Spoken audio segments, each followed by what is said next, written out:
Welcome back to Immortal Empires. Today we're going to be playing some more Kroq-Gar, and some good news. A new patch came out today for Warhammer. It took a bit to rewrite the game data, but we're playing on patch 2.2, which means maybe we will do some more battles today, because they have changed how battles work in minor settlements. So no longer the sieges that we're used to. They are going back to Warhammer 2 with the field battles. So I'm actually quite happy with that, and I think I do like the sieges, but they were just a bit too common. So it'd be nice to do some more manual battles. So let's hop into this. We do have Kroq-Gar up here to the north. Of course, last episode we did take out the vampires here. So what I think I need to do with Kroq-Gar is bring him back over here to deal with the Skaven and then to deal with Tzeentch too. Let's see. Yeah, that sounds like a good plan. Tic-Tac-Toe is up here dealing with these guys. So let's go ahead and put the lizard in force march. We won't get any attrition here, so that's fine. And hopefully we can get back here within a reasonable number of turns. Who else do we have? We have Uaxdi over here in Lustria. Yes, he recently took the Skaven settlement here. Now, Gorok is to the north and to the south of us. We also have more lizards here. We have lizards here too. Some dwarfs here, but the dwarfs, we're not at war with the dwarfs right now, so that's fine. They do hate us. What I think we should do with Uaxdi is fight back against Luther, actually. So let's go ahead and take him. We can force march with this guy. Let's go ahead and bring him round. In fact, Penny the Starved here does have an army. Currently recruiting though, so not many. We don't have to be scared about them, but we will bring Uaxdi back here just to defend the altar of the Horned Rat. And then if we go over to Latihi, he is very damaged. What happened over here, I wonder? Oh yes, they I forgot, Tzeentch marched upon us and we defeated him in a battle. So we can go ahead and occupy the Fortress of Dawn here. There we go. Sometimes I forget what happened on the last turn, because it is a few days since I last recorded here. So we do have Dawn's Landing fully secured now. So we can go ahead and give the alignment of crafting commandment here. And what's this building? It's given us skink priests. I don't think I care about this. Well, the skink priests are very powerful, actually. Maybe I do care about that one. What I will do, though, order some resources here. Let's go ahead and build a spice market, actually. That should give us some extra income. And then Latihi here can replenish his army. Let's also go ahead and rank him up. He gained 3 level ups from that battle last turn. So let's go ahead. What should we make his army here? I feel like Saurus infantry. Should we build a Saurus themed army for him?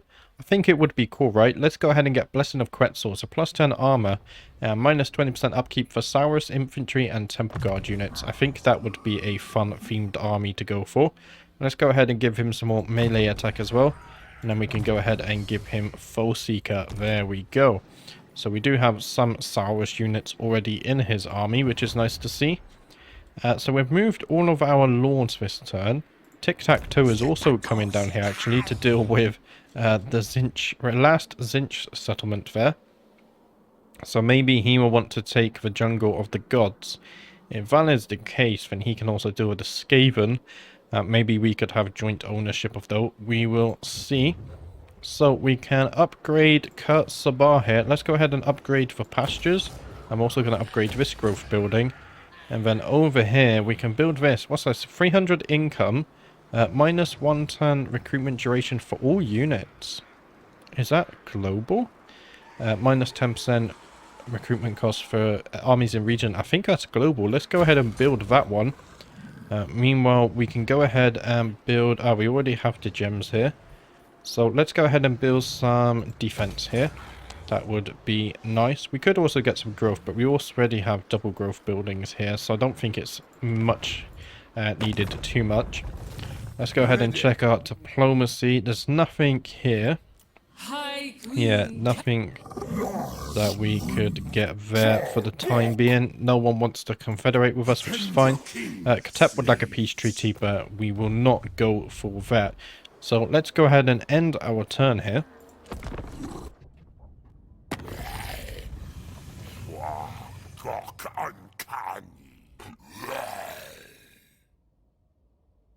So a Bishop there declaring war against us. Luckily our allies will come to help. Where are they? So we're all the way up here. Ah, they're across the ocean or the sea here to the south. So they're not an immediate threat, although we do have lands here. So maybe we will have to fight them as well. Maybe that's where Kroq-Gar can go next. And there is a decisive defeat there in the Cursed Jungle. Yeah, we have no chance of winning that one, so that's going to have to be an auto-resolve there, sadly. And the Sword of Cain has been claimed by Alariel the Radiant.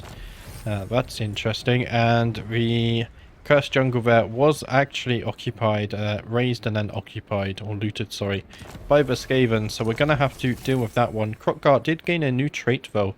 Minus 3% construction cost for all buildings. And plus 3% income from all buildings. Both of those only affecting the local province. And a new technology. Plus 5% income from post-battle loot. And a new event there, Nurgle's Rot in Sabatoon. A vile disease birthed by Grandfather Nurgle or one of his foul minions is sweeping across the population. We can only hope it is one of his less successful concoctions. So we lose minus 10 growth there for 3 turns. So sucks a little bit, but not the most dangerous thing to be dealing with at least. So let's see, where is Kroq-Gar? So easy to lose track of armies here. Wow, we really are quite far away, right? Yeah, we need to desperately bring him back over here so he can defend. Let's go ahead and research some new technology. Let's see, plus 3 leadership or plus 10 growth. I really want this campaign movement range, so let's go ahead and research the plus 3 leadership. That would be very good. And we go over to Latihi over here. His army is very damaged, but let's go ahead and move him. Well, we might need him here to defend against Slaanesh. Let's see, what units can he recruit? Only Skinks. Now, he does have a Saurus and Temple Guard themed army. Ah, there we go. We can recruit from allies, so we do have some recruitment here. I think some Saurus warriors with shields would be good. So let's go ahead and recruit. There we go. Recruit some of these. Can we recruit? Ah, we can only recruit for those. There we go. So we will go ahead and recruit some more Saurus warriors there. We will use him to defend against Slaanesh if we have to. Let's go over to Uaxti here. Let's go continue towards the Altar of the Horned Rat. Penny did retreat with their army. Luther also has an army up here. A 4-stack, but I think he has to deal with the Bretonnians here. So Luther's not going to be a threat. In fact, Luther is the one under threat here. He only has 3 settlements left. Or 4, actually, because he has one over here, the Star Tower. So Luther is in a bit of trouble. And let's go ahead and upgrade Oixo. We can get that settlement to tier 2. I think we will delete this building here. We don't need this. It's we'll get something a bit more useful for us. In the Altar of the Horned Rat, we can go ahead and upgrade the port. So let's go ahead and do that. And then I think we're going to build some defense. We don't have enough gold to do that this turn. So maybe next turn. Let's see. Do we have any diplomacy? Yeah, no diplomacy this turn. So let's go ahead to turn 53 here. And our ally has been attacked there. The dwarfs are actually declaring war against Gorok. So we are actually going to go to the war with the dwarfs here. Of course, we're going to help Gorok against his aggressors there. And a new event, a brutal business. Battle is a blood-soaked affair. Limbs severed, bones exposed, men left for dead in the cruel-soaked fields amongst schools of fallen friends and enemies. Strong weapons, forged with time, sweat, and expertise, mark the difference between victory and defeat. A good sword cuts clean through bone, severing heads and limbs where lesser weapons will merely maim. As instability grows across the world, so too does man's bloodlust and his desire for war and carnage on an ever grander scale. So for 5 turns, plus 20 base weapon damage for all armies of all factions. That's very good for us because, of course, we are primarily a melee-based faction here, or at least our armies, especially our dinosaurs. Let's continue marching Kroq-Gar over here to the Golden Pass here. We need to fight back against the Skaven. Luckily, those are just heroes, not actually armies. They do have an army here. I think they do have another army hidden somewhere else as well. Let's go back over to Latihi. I think with him, let's go ahead and recruit some more units. We can get one more Saurus warrior with shields from these guys, so let's go ahead and do that. And then if we go over to Uaxdi here, let's continue marching him north. Now, I'm not sure if I want to force march because I don't want to be caught off guard. We could go into in-camp, or even better yet, what about Astromancy? We only lose 25%, but we do gain some ambush defense chance. Campaign line of sight. I don't think that's needed. In fact, let's continue force marching. If we work our way around here, we can fight back against Luther. Although we also have the dwarves to deal with over here. Maybe it's smarter. Although it would be nice to wipe out Luther. He doesn't have many settlements left.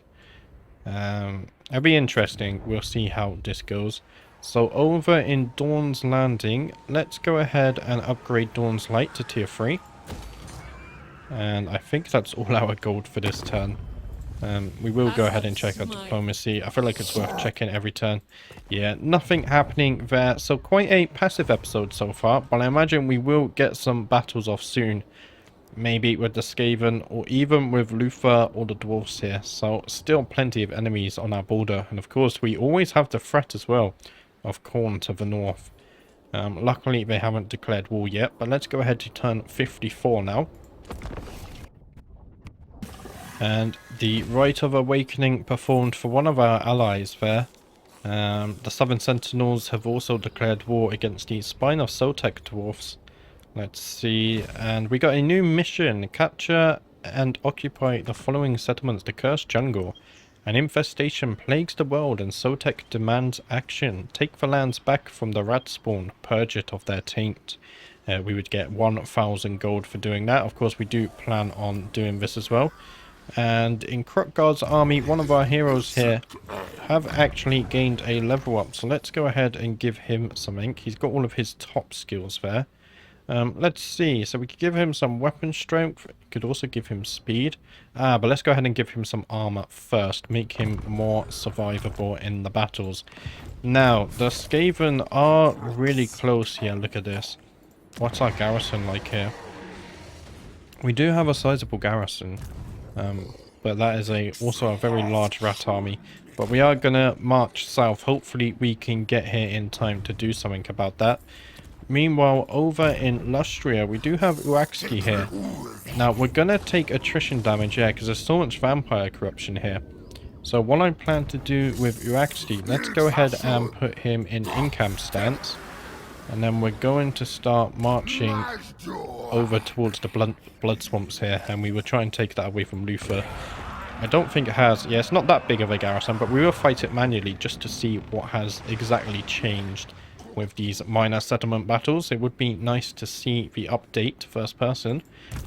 And then over to the south here we have Latihi. Can we recruit any more units from our ally? No, we don't have enough resources, at least for Saurus units. He has 14 units though. Now I am really debating, do we already go south? If we go south we open ourselves up to more enemies.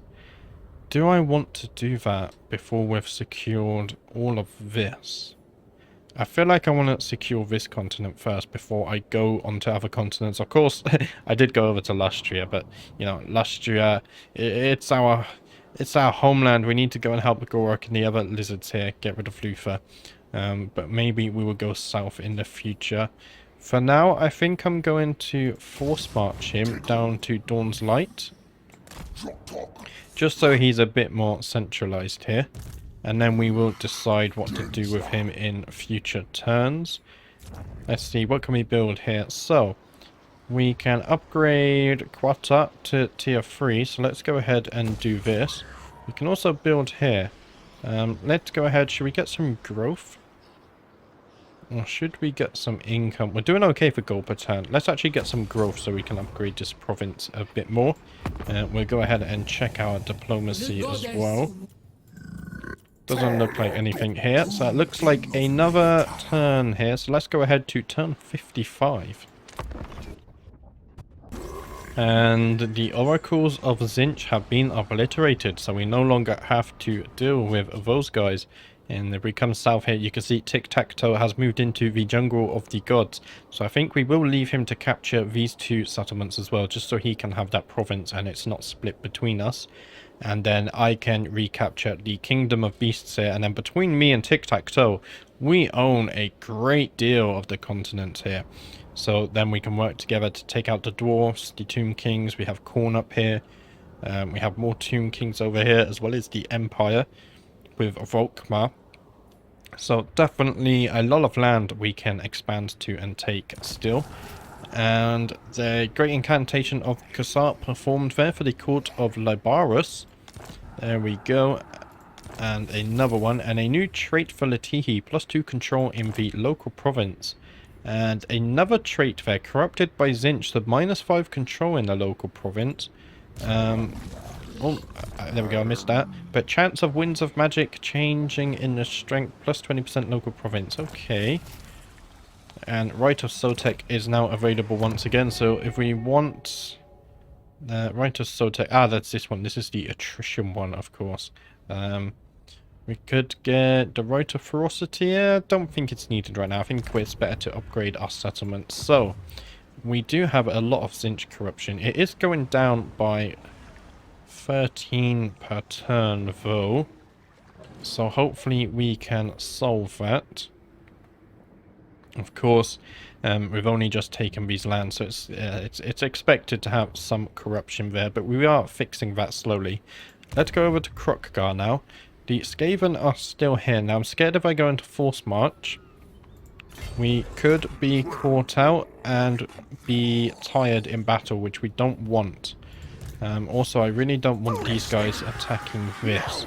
But hopefully with Kroq-Gar being here, that will deter them away back to their settlement here. And then we will have the upper hand. Let's go over to Uaxti here.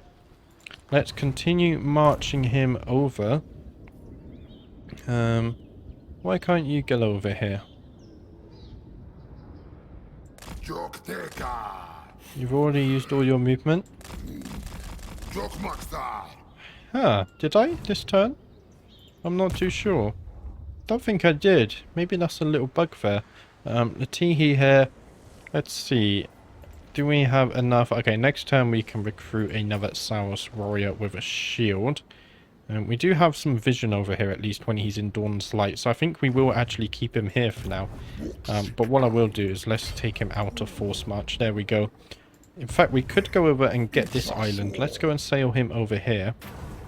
There we go. Stranger Things. This site is home to an ancient shrine to a lost god. The place is bathed in power, and as your followers approach, angry runes upon the shrine illuminate. Their glow a beacon to the wary. Choose, beams a deep disembodied voice. That wasn't very deep, was it? So we can choose aggression or farsight. I think right now, let's go for farsight. Your army will perform better on campaign. So we get 1,500 gold and favorable winds, plus 25% campaign movement range for the Lord's army.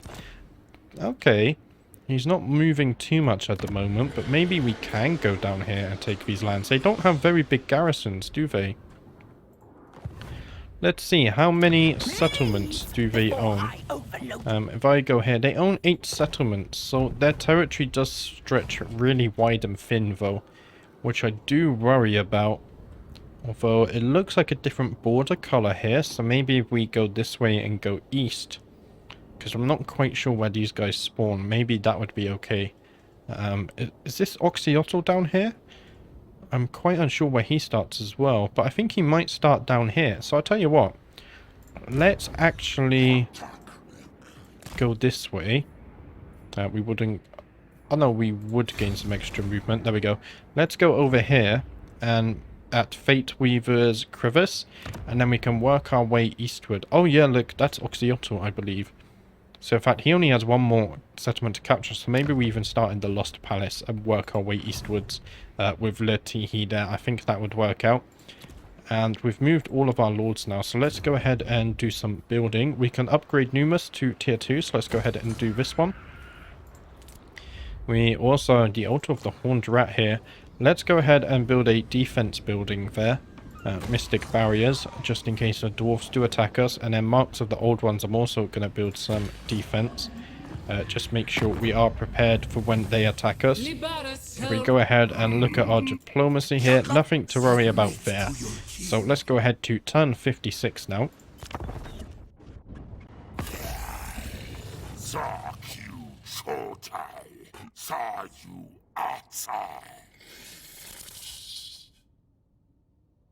Response there, wanting a non-aggression pact. We're going to say no. She doesn't like us anyway. Aversion and a strategic threat there, but yeah, definitely no. She is not a part of the great plan. And a new mission there, carry out a successful assassination attempt against the following character. So Anna Shorthands there. We would get the Executioner's Axe, -5 melee attack, but gives us sundering attacks and plus 20% weapon strike. Maybe that's something we could look at. And in fact, I just had a thought. I want to look at the Geomantic Web here. So, are things actually good hits? Strength 3. Affects the power of commandments. I still don't really understand how the Geomantic Web works. But his tic-tac-toe settlements are contributing much more than my own. So how do I get them up here? Oh, a building. A geomantic locus. Okay. Maybe there was a comment a few episodes ago about building building something in my capital here to improve my strength. And I think this might be what you were alluding to. And I completely glanced over it and misunderstood. What did we want to build here? It might be over here. Ah, the geomantic locus. So reinforces the geomantic web, indirectly improving commandments and an income from all buildings. Okay, maybe this is what we wanted to improve. We're only tier 3 here though. But if we get this to strength 5, let's see. The strength of the geomantic web affects the power of commandments issued across your territory. Okay. A settlement must be linked to another of equal or higher strength if it is to operate at its maximum potential strength. The colour of the rings around settlements indicate the current strength of the geomantic web there. A pulsing ring indicates that a settlement is not operating at its maximum potential strength. Upgrade the strength of the web in nearby settlements in this case. Okay, so this is flashing. So is it this where I need to upgrade? Yeah, because we haven't even built one here. So this is flashing because we can upgrade it. This is red because we don't own it, I assume. This is orange. Oh yeah, Oxyotl's over here. Look, you can see the connection. That's cool. So Tic-Tac-Toe understands the mechanic better than I do. That's really cool, actually. I like this idea of connecting settlements. Obviously, they were a Game 1 race, so they were a bit not as detailed as some of the newer faction mechanics, but I do like that idea. I think they, especially, I think there would be a lizard rework at some point, right? So it'll be interesting to see what they do with that. But let's get back to our turn here. Where is Kroq-Gar? There he is. Can we catch up with the Skaven? No, the Skaven have run away, so our plan there worked. Now, we can afford to force march to here, and then in the coming turns, we're going to march this way to attack them. Now, over in Lustria, who actually, okay, we can actually cross here now, so let's go ahead and do that. It's going to take a few turns to get there, although we can come out of in-camp next turn and attack that. Actually, no, Gorok owns this now, okay. Which settlement do I want more? Probably the Awakening, because at least then we could capture the whole province.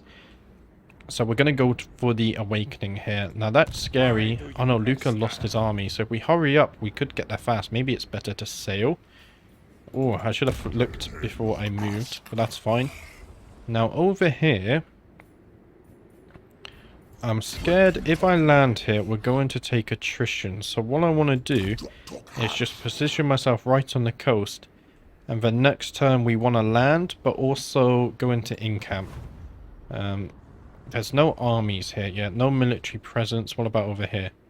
No military presence. So there's no Slanesh army here, so we could start our attack easily. What about to the west here?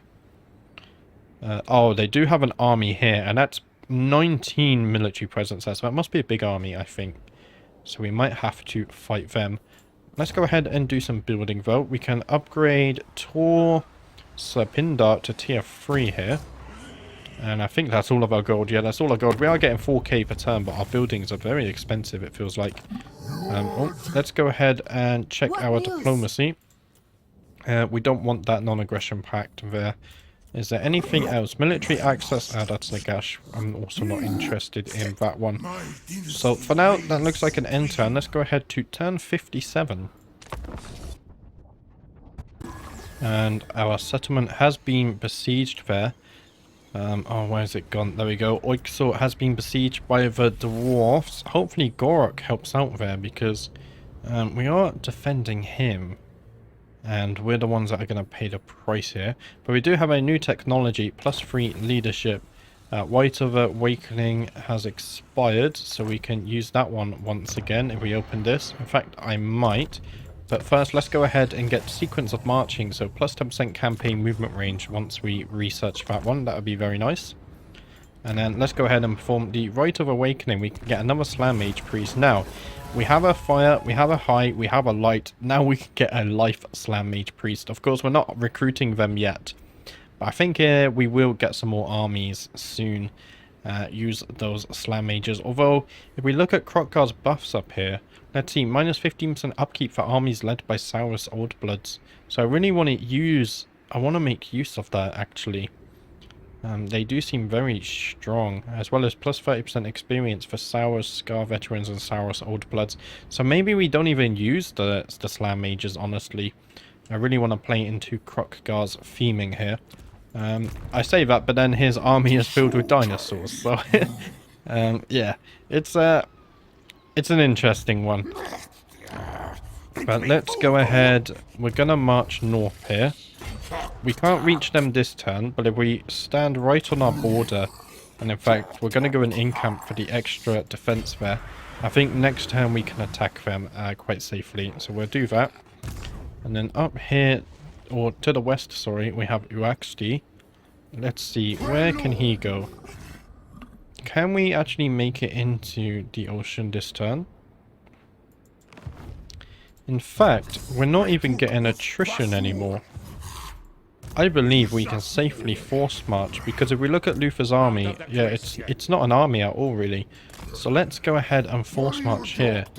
And there's a camp here. Can we recruit ogres? No, okay. If we go over to Latihi. So Latihi should be able to land. Oh, that takes so much movement to land. He's gonna take some attrition damage here. Does ambush make us immune? It doesn't.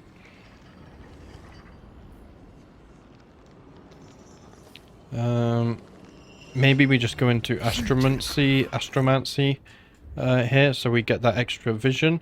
But we are going to be taking attrition damage just for a turn. It should be fine. We shouldn't have to worry about that too much. Uatech here can go up to tier 3, so let's go ahead and do that one, and that's all our gold gone again. Do we have any diplomacy for us? Greybeard's Prospectors. They are dwarves, but they are a new faction. I don't think we've encountered them yet. No diplomacy to be had for us. So let's go ahead to turn 58 here.